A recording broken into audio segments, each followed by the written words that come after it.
دوستو، خداوند کا کلام آپ تک پہنچا ہے۔ پلیز لائک اور شیئر لازمی کیجیے۔ God bless you.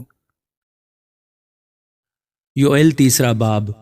ان ایام میں اور اسی وقت جب میں یہودا اور یروشلم کے اسیروں کو واپس لاؤں گا تو سب قوموں کو جمع کروں گا اور ان کو یہوشفت کی وادی میں اتار لاؤں گا، اور وہاں ان پر اپنی قوم اور میراث اسرائیل کے لیے، جن کو انہوں نے قوموں کے درمیان پراگندہ کیا اور میرے ملک کو بانٹ لیا، حجت ثابت کروں گا۔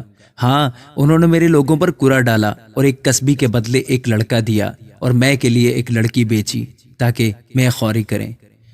پس اے سور و سیدہ اور فلسطین کے تمام علاقوں، میرے لیے تمہاری کیا حقیقت ہے؟ کیا تم مجھ کو بدلہ دو گے؟ اور اگر دو گے تو میں وہی فوراً تمہارا بدلہ تمہارے سر پر پھینک دوں گا، چونکہ تم نے میرا سونا چاندی لے لیا ہے اور میری لطیف و نفیس چیزیں اپنے مندروں میں لے گئے ہو، اور تم نے یہودا اور یروشلم کی اولاد کو یونانیوں کے ہاتھ بیچا ہے تاکہ ان کو ان کی حدود سے دور کرو۔ اس لیے میں ان کو اس جگہ سے جہاں تم نے بیچا ہے برانگیختہ کروں گا اور تمہارا بدلہ تمہارے سر پر لاؤں گا، اور تمہارے بیٹے بیٹیوں کو بنی یہودا کے ہاتھ بیچوں گا، اور وہ ان کو اہل سبا کے ہاتھ جو دور کے ملک میں رہتے ہیں بیچیں گے، کیونکہ یہ خداوند کا فرمان ہے۔ قوموں کے درمیان اس بات کی منادی کرو، لڑائی کی تیاری کرو، بہادروں کو برانگیختہ کرو، جنگی جوان حاضر ہوں، وہ چڑھائی کریں، اپنے ہل کی پھالوں کو پیٹ کر تلواریں بناؤ اور ہسووں کو پیٹ کر بھالے۔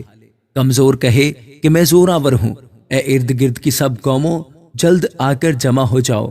اے خداوند، اپنے بہادروں کو وہاں بھیج دے، قومیں برانگیختہ ہوں اور یہوشفت کی وادی میں آئیں، کیونکہ میں وہاں بیٹھ کر ارد گرد کی سب قوموں کی عدالت کروں گا۔ ہسواں لگاؤ، کیونکہ کھیت پک گیا ہے۔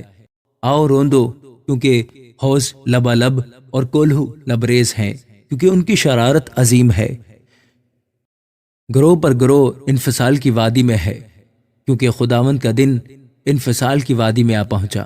سورج اور چاند تاریک ہو جائیں گے اور ستاروں کا چمکنا بند ہو جائے گا، کیونکہ خداوند صیون سے نعرہ مارے گا اور یروشلم سے آواز بلند کرے گا، اور آسمان و زمین کانپیں گے۔ لیکن خداوند اپنے لوگوں کی پناہ گاہ اور بنی اسرائیل کا قلعہ ہے۔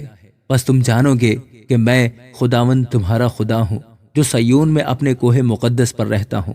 تب یروشلم بھی مقدس ہوگا، اور پھر اس میں کسی اجنبی کا گزرنا ہوگا۔ اور اس روز پہاڑوں پر سے نئی مے ٹپکے گی اور ٹیلوں پر سے دودھ بہے گا، اور یہودا کی سب ندیوں میں پانی جاری ہوگا، اور خداوند کے گھر سے ایک چشمہ پھوٹ نکلے گا اور وادی شتیم کو سیراب کرے گا۔ مصر ویرانہ ہوگا اور ادوم سنسان بیابان، کیونکہ انہوں نے بنی یہودا پر ظلم کیا اور ان کے ملک میں بے گناہوں کا خون بہایا۔